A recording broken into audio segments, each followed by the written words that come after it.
¿Cómo están, queridos alumnos? Profesor Pérez García reportándose. Voy a apoyarlos con un tema sumamente interesante. Trata sobre lo que es el origen de la vida. Y luego hablaríamos con respecto a la evolución biológica. Para hablar sobre el origen de la vida existen muchas teorías. La más antigua es la generación espontánea. Data de la época de los griegos. Aparece la teoría de la biogénesis, cuyo máximo representante es el francés Pasteur. Luego viene el origen extraterrestre. La vida proviene de otro planeta.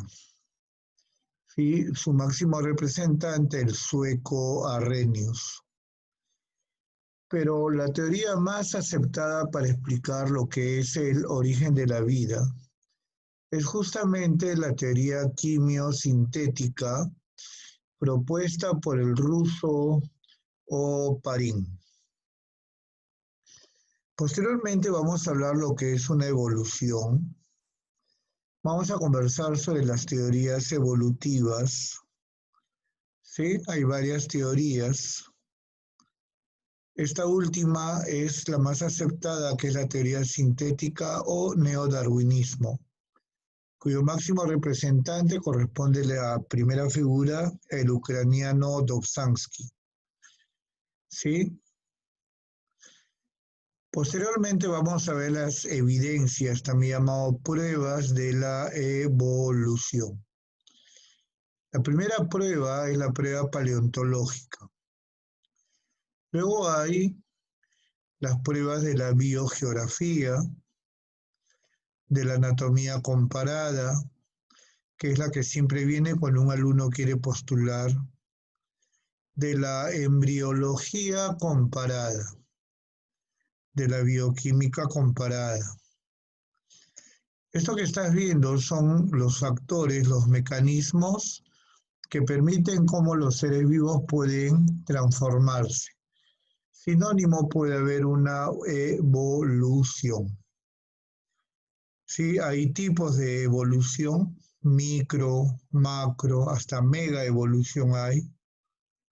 ¿Qué cosa es una especiación? ¿No? ¿En qué consiste lo que es la extinción? Hubieron en el planeta Tierra, desde cuando se formó, un promedio de 5 extinciones. ¿Qué es la radiación adaptativa? De esta manera, mediante radiación adaptativa surgen los diferentes grupos de mamíferos placentarios, incluyendo los humanos. La evolución humana. Hacer un repaso o un recordario sobre los homínidos, que es algo que lo vemos en el curso de historia, pero en biología, San Marcos también lo pide. Entonces vamos a empezar a hacer nuestro resumen, de acuerdo con el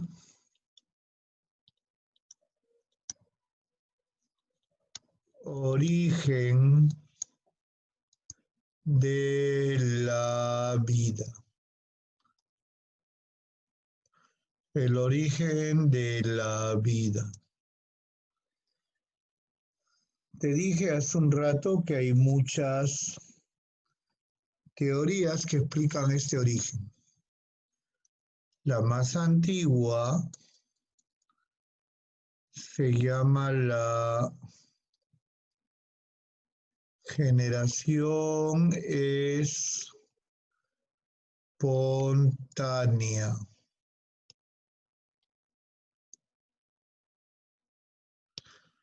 Es una teoría que data desde la época de los griegos hasta mediados del siglo XVIII. Es una teoría defendida por muchos personajes griegos, entre ellos Aristóteles, el griego Tales.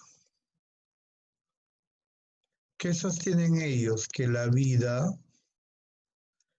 se origina de la materia inerte. Por ejemplo, los ratones surjan de piedras, que el cocodrilo se forme de un tronco podrido que cayó al río. Y de hecho que nosotros no estamos de acuerdo con lo que yo te estoy mencionando. Aparece luego la biogénesis, cuyo máximo representante es el francés Pasteur. Tú lo recuerdas más a Pasteur porque fue la primera persona que obtuvo la vacuna para erradicar la rabia. Luis Pasteur, que dijo que la vida no proviene de la materia inerte, que los gusanos no surgen o no surjan de la carne podrida, asumiendo que la carne podrida es materia inerte. No, Pasteur dice que la vida surge de vida previamente existente, que esos gusanos provienen de huevos colocados por moscas. Esos gusanos luego se convierten en futuras moscas. Y eso sí tendría sentido. Sí tendría sentido. El origen de la panspermia, también llamado el origen cosmozoico. La vida, un personaje que apoya esta teoría es el científico sueco Arrhenius. ¿Qué dijo Arrhenius? Que la vida tiene un origen extraterrestre, un origen ET, que la vida proviene de otro planeta. Cuando el planeta Tierra recién se estuvo formando, cayeron muchos meteoritos provenientes de otro planeta. Y en esos meteoritos se han encontrado esporas. ¿Y qué son las esporas? Son bacterias diminutas, resistentes al medio adverso. Y al mencionar el término bacterias significa que son seres vivos, pero mira lo que te dice Arrhenius, provienen de otro planeta. La teoría más aceptada para explicar el origen de la vida, científicamente comprobada, por lo tanto, si usted postula a las diferentes universidades, pues es la teoría que te va a venir. Nos referimos a la teoría quimiosintética propuesta por el ruso Oparin, en la cual él dijo la vida se originó aquí en la Tierra. ¿En dónde? En el mar. ¿Cómo era la atmósfera en aquel momento? Era una atmósfera reductora. ¿Qué significa reductora? Que no había oxígeno libre, no había O2, no había O3.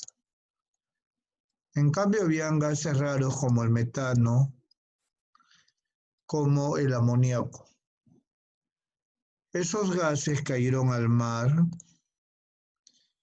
hubieron muchas reacciones químicas para al final en el mar formarse la vida bajo la forma de las protocélulas. Primera manifestación de vida. Cuando surgen las protocélulas, aproximadamente hace 3,5 millardos. Un millardo es equivalente a 1.000 millones de años. Alucina cuántos ceros si digo 1.000 millones de años. Y ahí tienes tu resumen sobre el origen de la vida. Con respecto a la teoría quimiosintética, esta teoría fue aprobada y científicamente aceptada por dos personajes norteamericanos. Uno se apellida Miller y el otro personaje fue Urey. Ellos comprobaron en su laboratorio que esta teoría quimiosintética es factible. Ahora sí, ahí tiene usted su resumen sobre el origen de la vida. Recuerdo que en San Marcos, hace ya algunos años, en el curso de biología, preguntaron esto.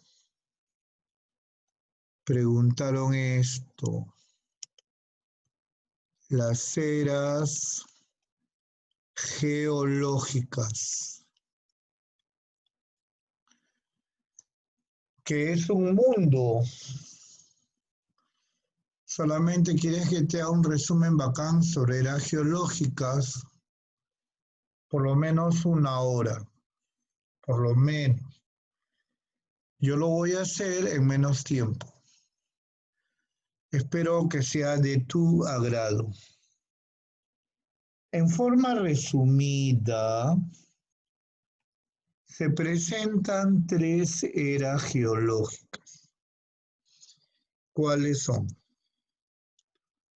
La era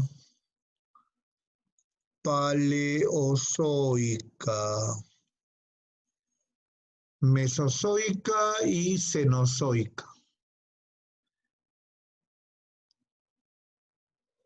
Era paleozoica,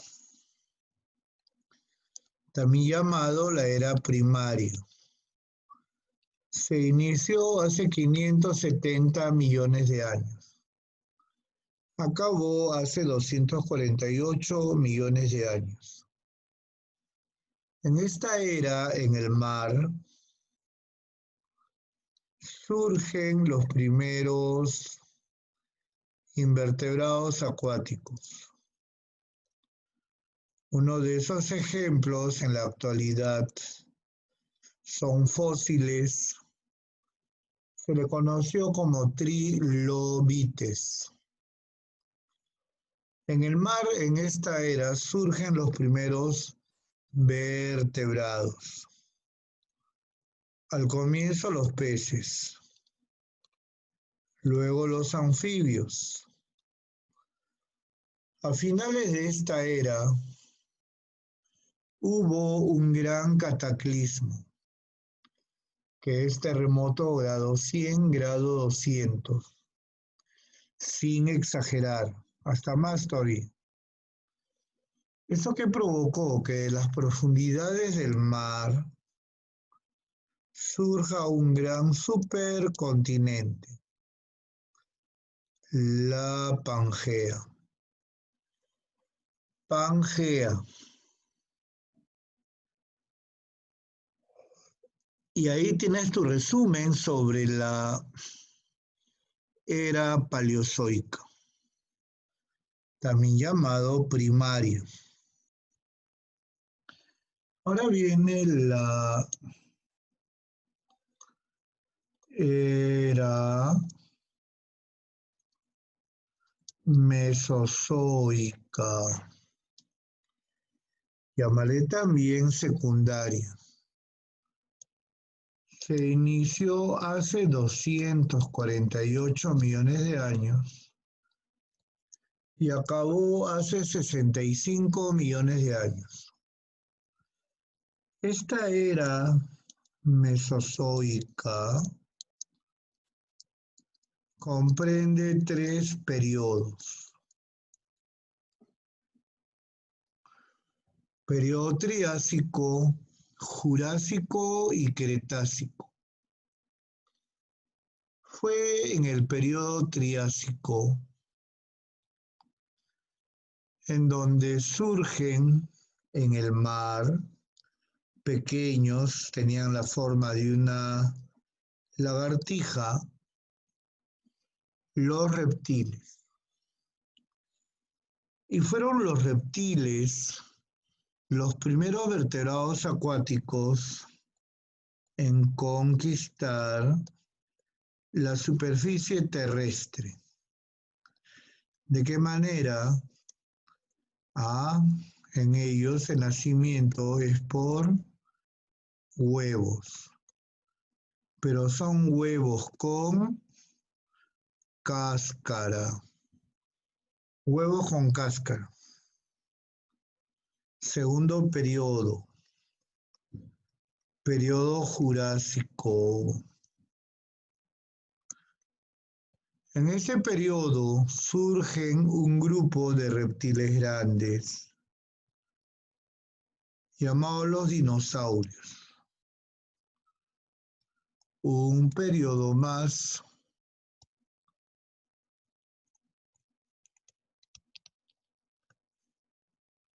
El periodo Cretácico.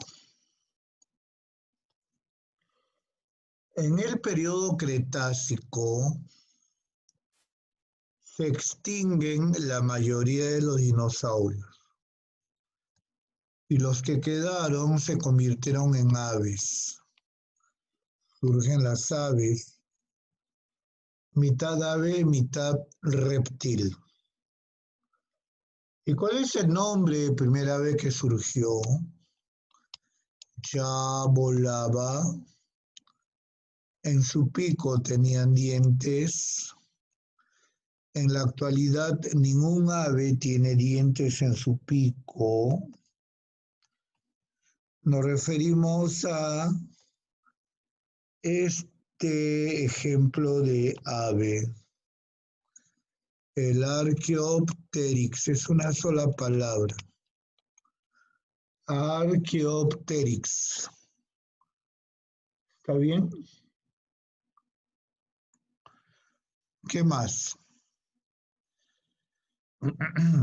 Ahí termina la era mesozoica. ¿Cuál es la hipótesis más aceptada para explicar la extinción del dinosaurio? La caída no de un meteorito, sino de un asteroide que tenía el tamaño del monte Everest. Eso produjo, aparte de la muerte de los dinosaurios, la muerte de la mayoría de los seres vivos, porque provocó un cambio climático total. Cambio climático total.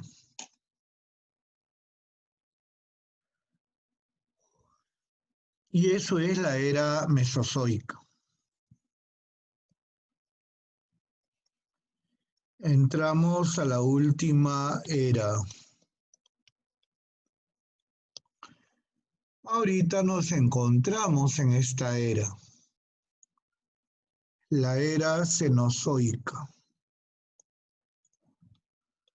que abarca los últimos 65 millones de años.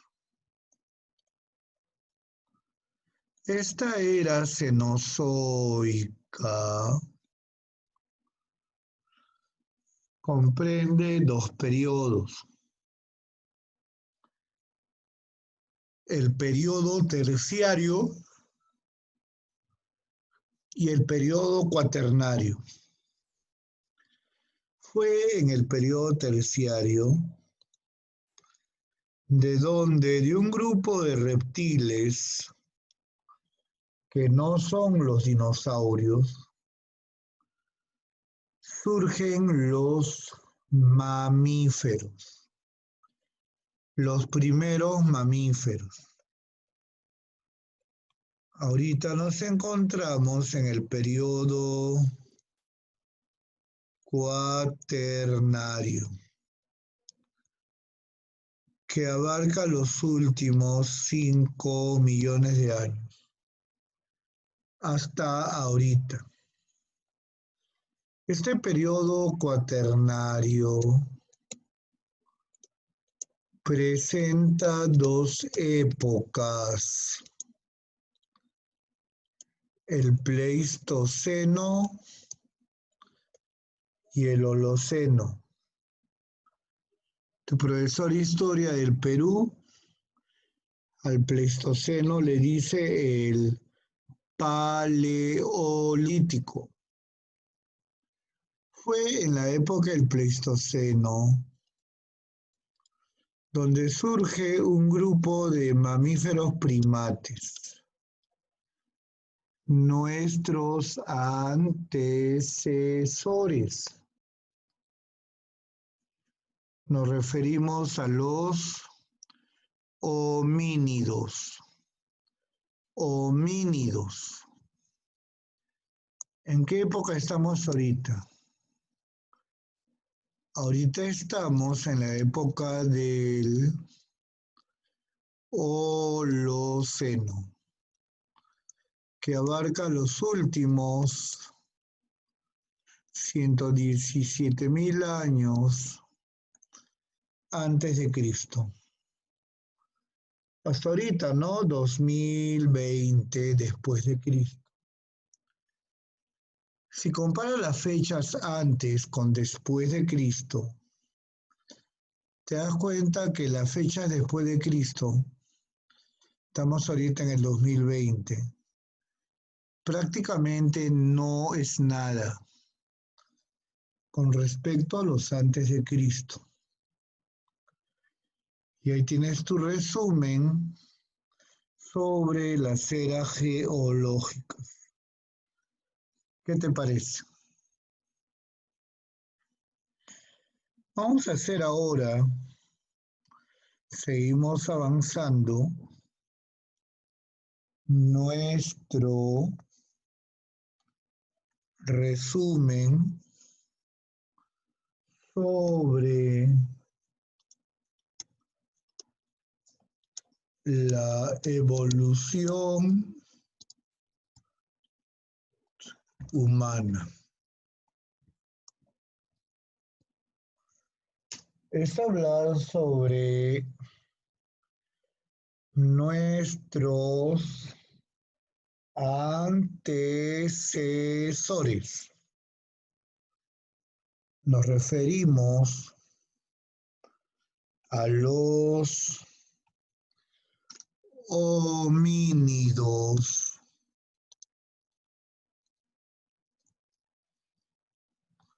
Que surgieron en el África, en Kenia y Etiopía,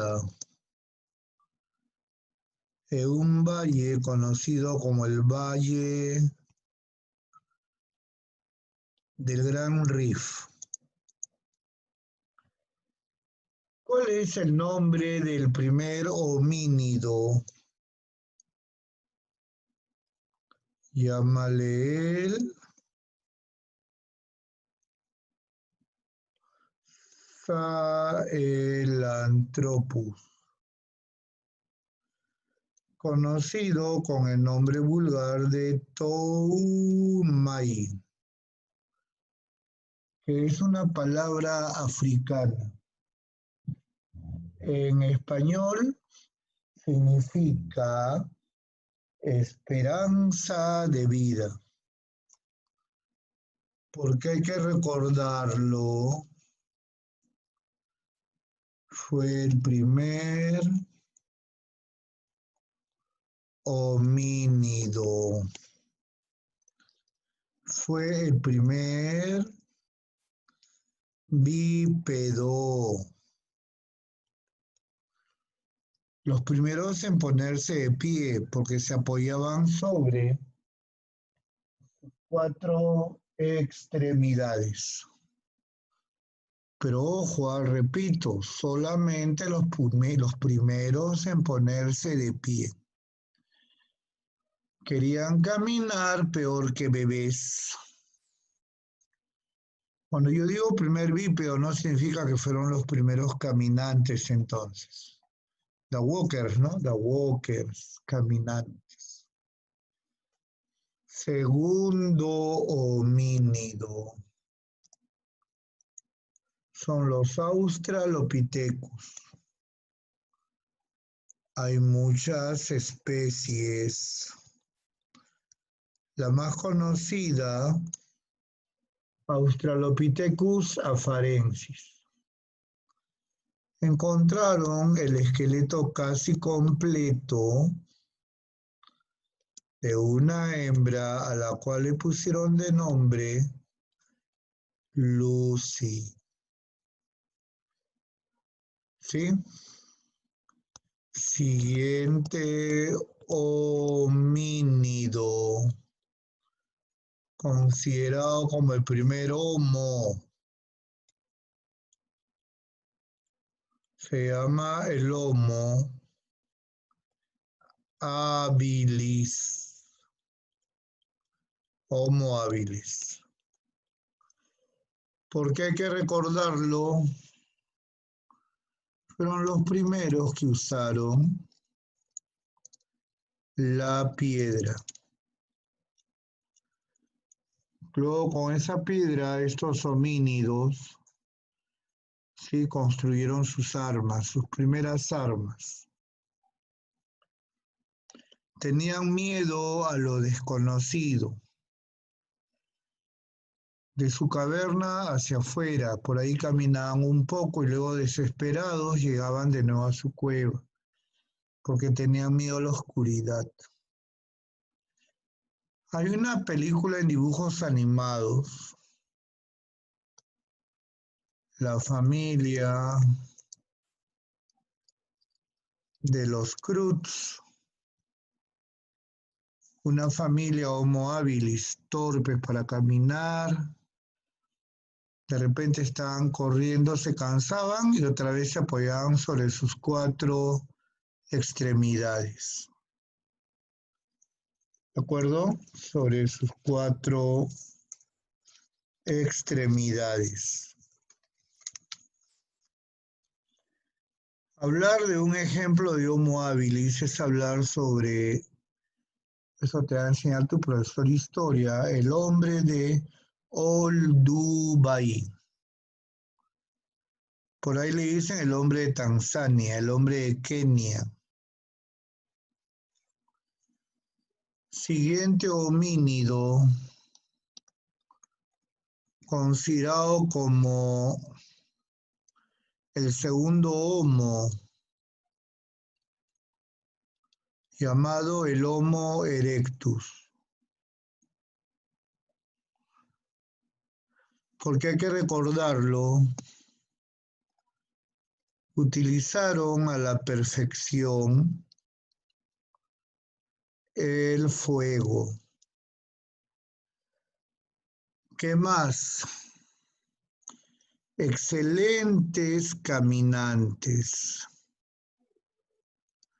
Fueron los primeros migrantes. Salieron de África, los primeros en salir de África, para dirigirse a Europa, para dirigirse a Asia.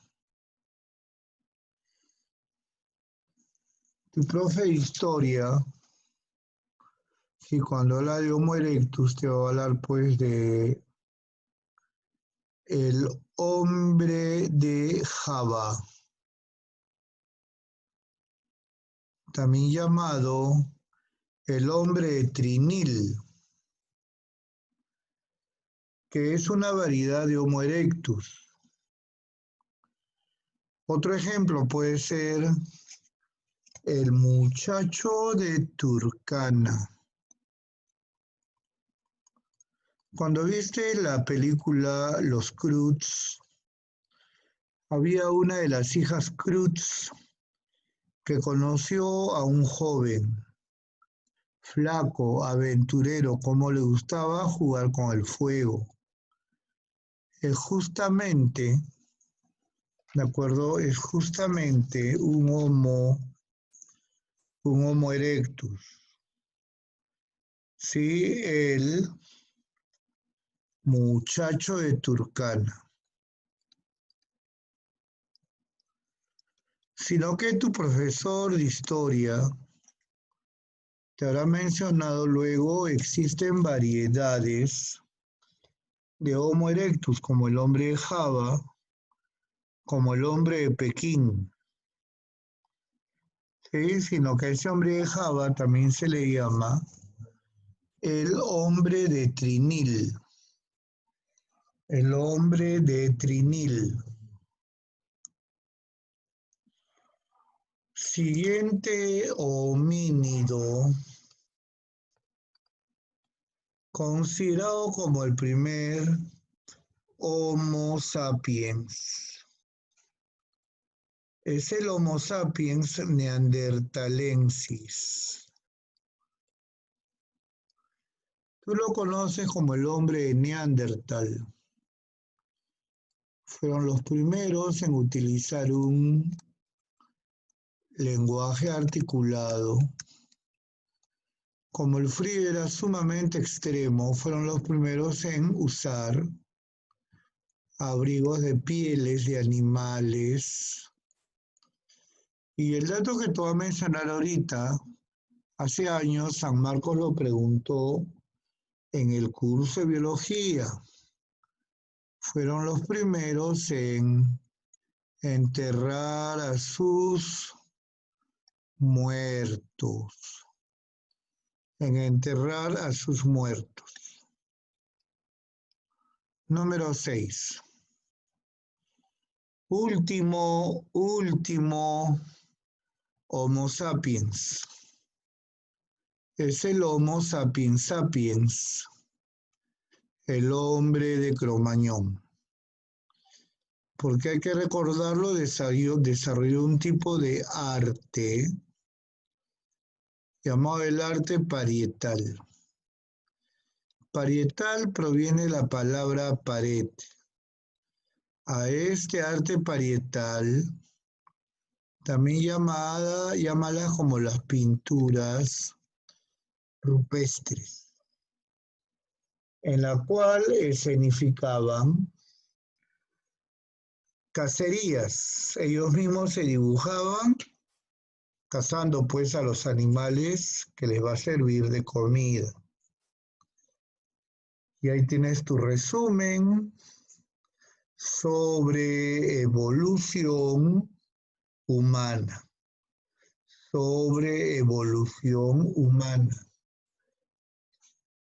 ¿Sí? Sobre evolución humana.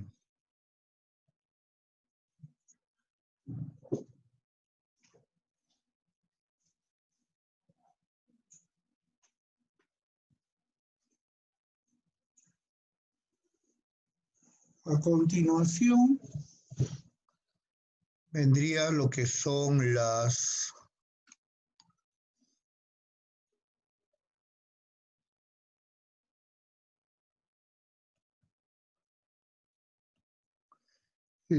teorías evolutivas.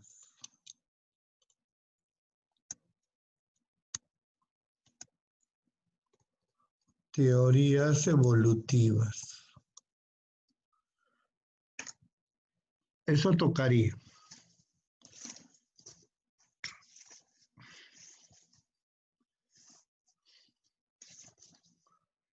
A estas teorías evolutivas también lo puedes conocer como los mecanismos de la evolución. ¿Para qué sirven estas teorías? para explicar de qué manera los seres vivos se pueden transformar. ¿De qué manera los dinosaurios se convirtieron en aves? ¿De qué manera las jirafas que al comienzo tenían cuello pequeño, pues puedan estirar su cuello y convertirse en las jirafas actuales? ¿De qué manera los seres humanos también podemos evolucionar? Es mencionar algunos personajes. El más antiguo, el francés Lamarck, que en el año de 1801 creó la palabra biología. En el año de 1809 se publica un libro de este señor llamada La Filosofía Zoológica.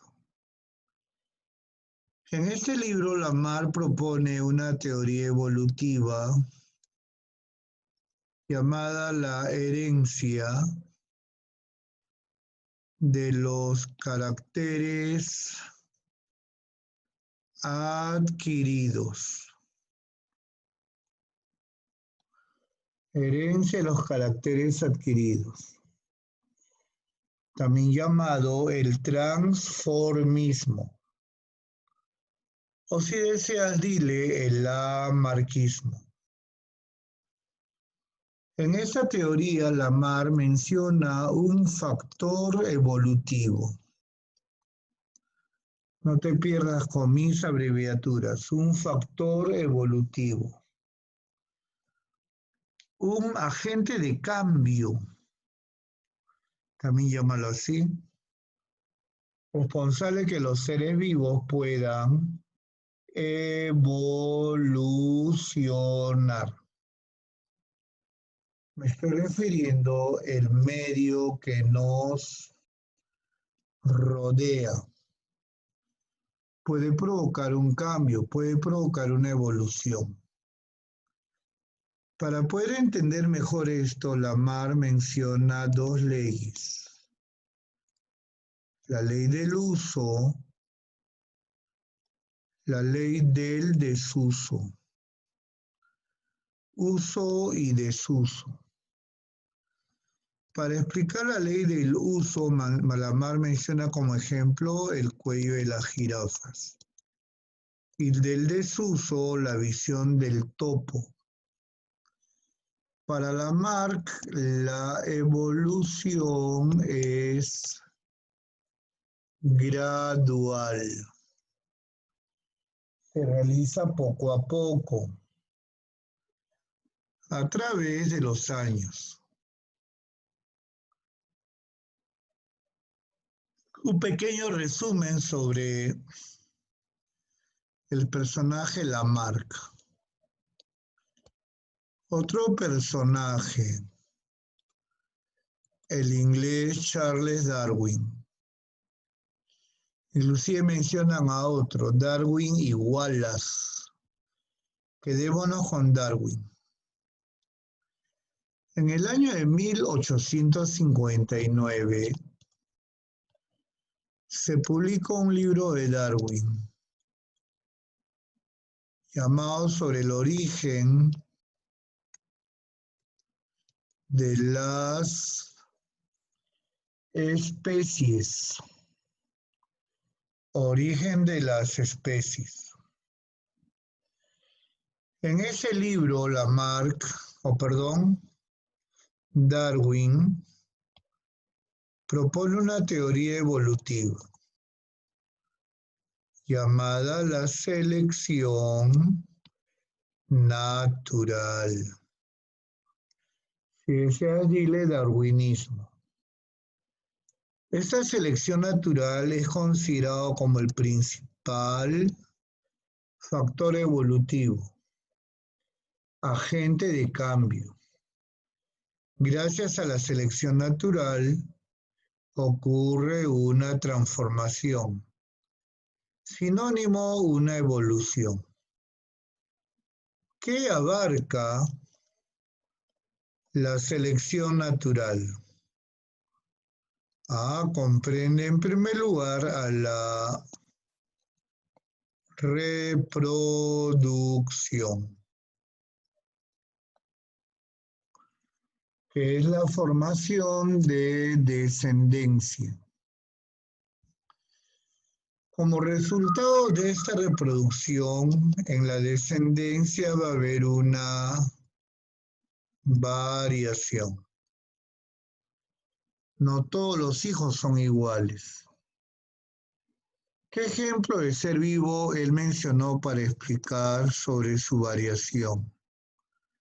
A unas aves llamadas los pinzones, los diferentes tipos de picos que tienen estas aves.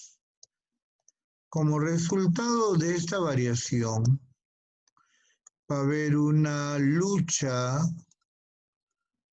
por la supervivencia.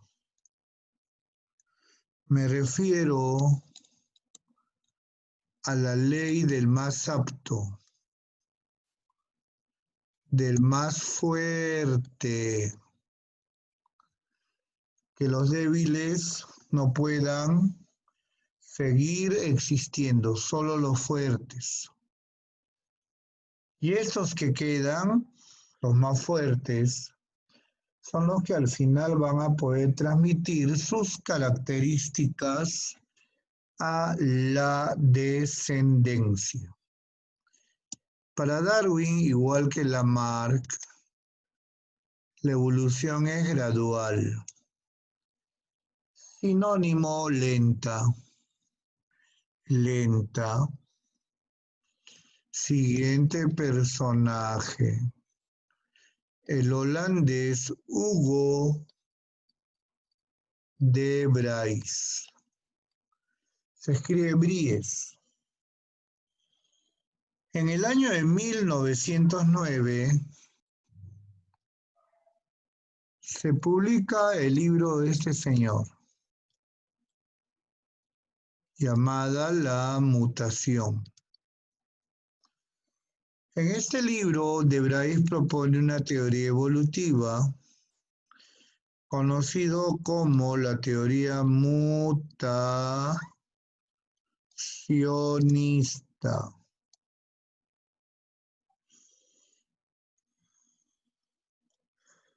¿Y qué es lo que dice de Vries? Que la mutación es considerado como el principal factor evolutivo, sinónimo agente de cambio. ¿Y qué cosa es una mutación? Es simplemente una alteración a nivel de los genes. Para de Vries, a diferencia de Lamarck y de Darwin, la evolución no es lenta, es una evolución rápida. Sinónimo, brusca. Otro sinónimo, saltatoria. ¿Con qué ejemplo de ser vivo trabajó de Vries para poder explicar su teoría mutacionista? Él trabajó con un ser vivo, con un ejemplo de vegetal, cuyo nombre científico es la Oenotera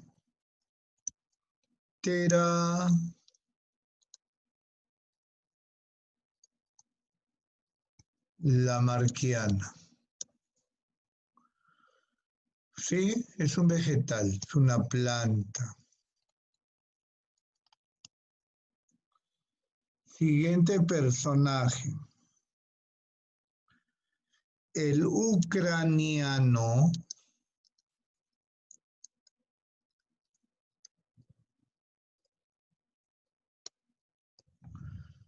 El ucraniano Dobzhansky, en el año de 1937, se publicó un libro de este señor. Se le llama La genética, ¿de acuerdo? Se llama La genética y origen de las especies. Origen de las especies. Ese es el nombre del libro. En ese libro, Dobzhansky propone que significa TE, una teoría evolutiva llamado el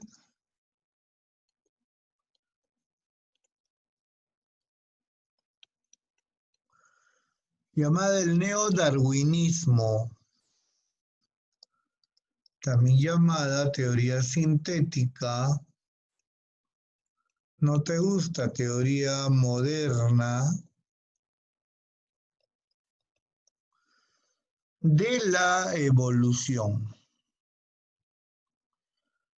Para Dobzhansky existen muchos factores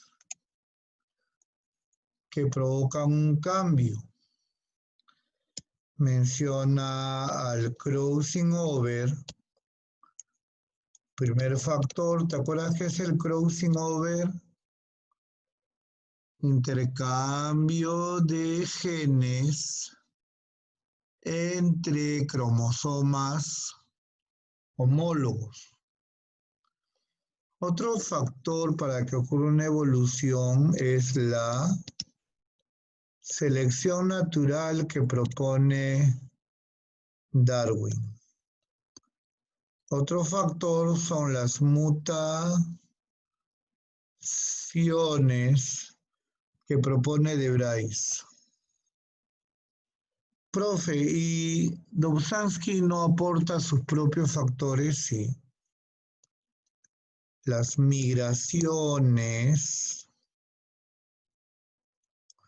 conocido como el flujo genético, flujo de movimiento, y también la deriva génica, que lo propone Dobzhansky. Deriva génica. ¿Está bien? Para Dobzhansky, la evolución,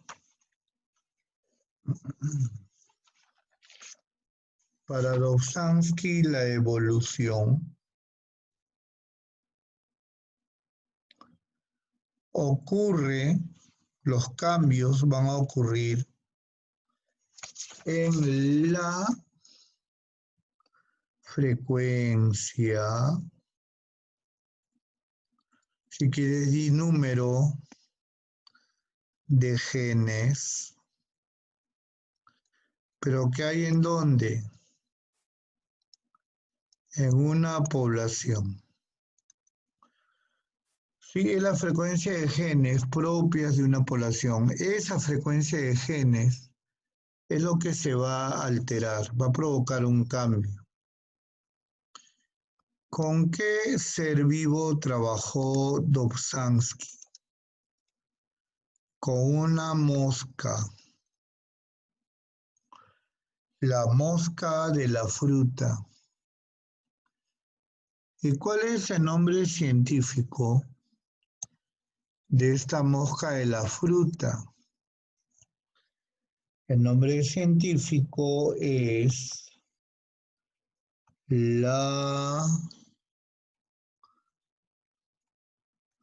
ahí va,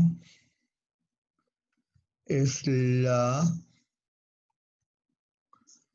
drosófila.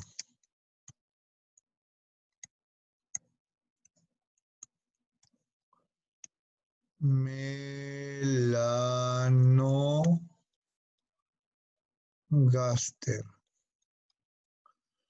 Nombre vulgar, mosca de la fruta. Faltan algunas cosas que lo vamos a ver justo el día sábado con respecto a lo que restaría sobre evolución biológica, ¿no? Hablar sobre los tipos de evolución, las pruebas evolutivas, un poquito sobre especiación. Esto sería todo, chicos. Espero que les haya servido. Me despido. Hasta luego.